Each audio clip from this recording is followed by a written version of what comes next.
Just for you, Rieger. Sounds so much like Adam Sandler. Rieger, Yes. you have been looking forward to the Sweet 16 since Sunday when all the teams have made it in. You have too, right? You've been living for this. So, Rieger. I mean, yes, I think about it at least 4 times a day, probably more than sex and food. Wow, that's way too much information. But, Rieger, how about this? Let's go down 16 games, 16 memorable games for Michigan and Michigan State since the year 2000. Okay. That happened either in the Sweet 16 or the Elite 8. Oh, wow. See okay. if you can remember any of these, because I know you love one team and you hate the other. Well, real quick. So, yeah, I mean, it's weird because I remember the teams I hate probably more than the ones I like. So these are Elite 8 or Sweet 16 games since when? Since 2000. All right, go ahead. So let's start you off with an easy one, Rieger. 2013. Yeah. Michigan, Kansas. Well, that was obvious. 13 points down in the end of regulation, about 3 minutes to go.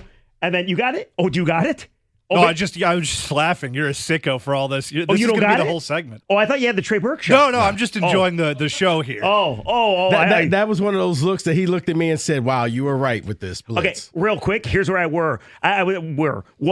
We got 50 more games to go, Rieger. I was at my brother's surprise 40th birthday party. My little brother, believe it or not, is a Kansas fan. Goes to overtime. Michigan wins that game, goes all the way to the championship game, and then gets screwed by Patino in Louisville. Go ahead. Yeah, we're going to have to go a little faster. When Christopher Columbus discovered America. I apologize. Rieger, I'm going to give you another easy one that I know. All right, go ahead. 2023, Yeah. Michigan State plays Kansas State. Oh, yeah. All transfer portals, and you guys lose with that small point guard. Yes. Yes. And now Doug McDaniels is on that team. 98-93 in Great New game. York. That's a great game. Happy you guys lost. For the University of Michigan, 2014, Michigan defeats Tennessee 73-71. 2014, the year after they went to the national title game. I remember that game, but not as well. I believe Jordan Morgan went off in that game. Okay. Michigan had to come back and to seal this victory. Had to coach him. Let's stick with Michigan. 2017. Michigan, Oregon. Yes. Michigan loses by 1. Yes, I remember. Sweet 69 to 68. That was an Oregon team that had the best shot blocking in all of college basketball. And I remember that game because Michigan almost won that game, and their point guard was that Xavier Simpson? No. Oh, that was it they Muhammad had a plane Ali? crash that year. Was that Muhammad Ali? Derek Walton. Oh, Derek Walton. Yes. Yeah. Yes. Yes. Great game. Tough loss. Let's go to Michigan State, Rieger. Let's see how well you can do this. 2014, Michigan State defeats Virginia. Tony Bennett, Virginia, 61-59. Yeah, so I remember that game. It was on a Sunday, and I was on my way home from this Sweet 16 game. Yeah. 2014. That game's not coming to me, to tell you the truth. Oh, okay. I mean, you guys usually beat Virginia. You beat them 1 year. Travis Trice shut down Brogdon. Okay. And hits the game. Basically, he hit the game-winning shot. Who'd have thought Travis Trice would grow up to be a great NBA player? Okay. 2009. Yeah. Michigan State, Kansas. Yeah. In Indianapolis. Okay. Michigan State defeats Kansas on a Friday night, 67-62. That was 2009. Draymond Green. That was Kalen Lucas. Oh, and Keith Appling was on that team, correct? Kalen Lucas had the game-winning shot where basically he ended Kansas's dreams with an and one late in the game. Took it away. All right. See, I thought you really hated this team. Yeah, I guess not. Let's go back to Michigan. In 2021, the Wolverines upset 4-seed Florida State in a blowout.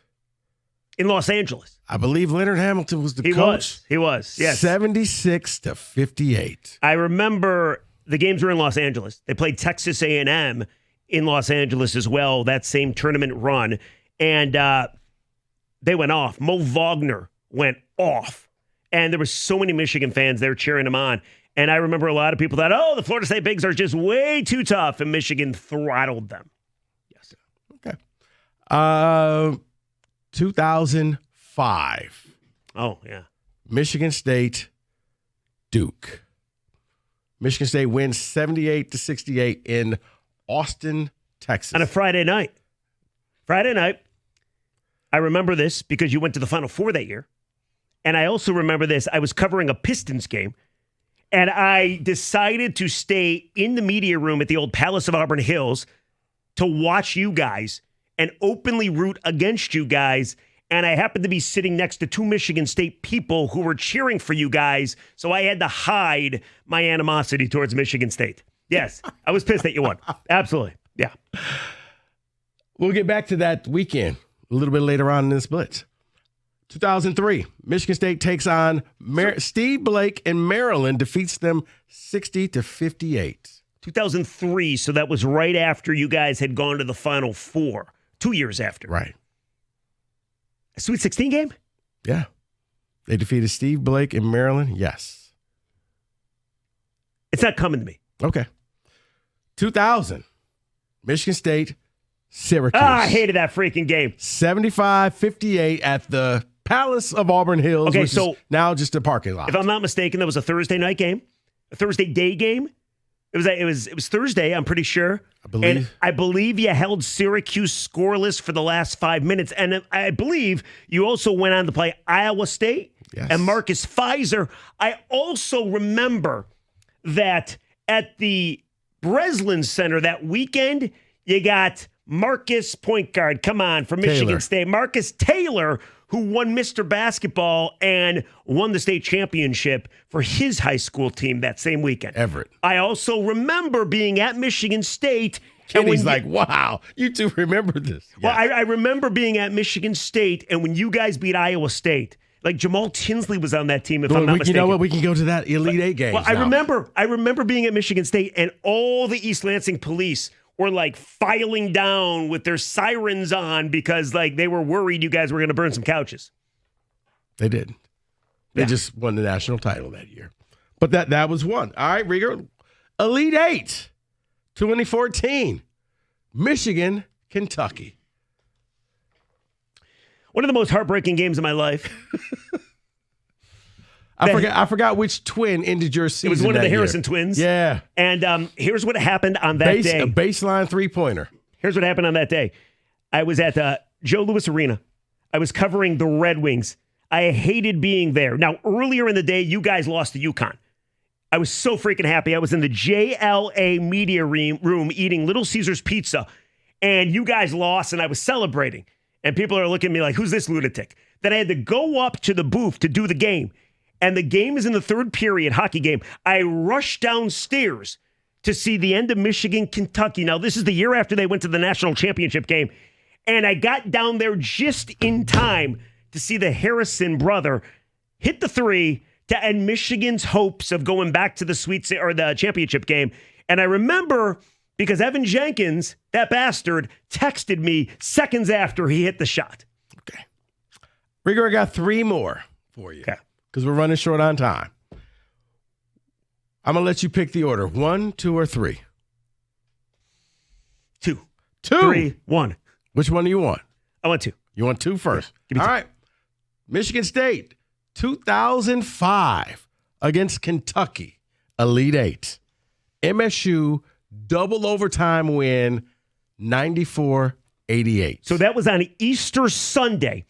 And a kid named Sparks hit a baseline three for Kentucky to send it into overtime. I was watching the game in West Bloomfield with one of my good buddies who's a Michigan State slappy, and I was going crazy because I thought Kentucky was going to win the basketball game, and they lost.